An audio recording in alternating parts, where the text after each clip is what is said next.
अभी दीवार बारिश की वजह से दीवार गिरा, हम जख्मी हो गए। हम ये किराए का मकान है, गरीब है, बेटा भी नहीं है और शौहर भी बुढ़ा है। हम बच्चों को निकालने के लिए जा रहे थे, फिर वो हमने बच्चा निकाला नहीं तो फिर हमारे ऊपर दीवार गिर गया।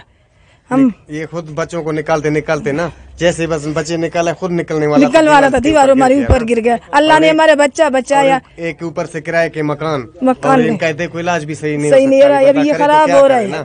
हमारे डॉक्टर के पास बहन, आप किसी डॉक्टर के पास हाँ गए थे, हाँ वो उधर गए था। डॉक्टर ऐसे फ्री में तो नहीं सेवल में गया था, जो मलम सेवल ने जो बस मलम पट्टी दिया, फिर गोरी वगैरह कुछ नहीं, दवाई नहीं दिया। दवाई है जो जरूरी चीजें उसने कुछ नहीं दिया, नहीं देते ना। हाँ 3 बेटी है, बेटा भी नहीं है, शौहर भी बुढ़ा है। से अपील है कि भाई हम लोगों के बारे में कुछ सोचा जाए, हम लोग के साथ इंसाफ किया जाए। इंसाफ किया जाए। हम गरीब कहाँ से लाए, हमारे को खाने के लिए भी पैसा नहीं है, रोटी कहाँ से ला के दूं।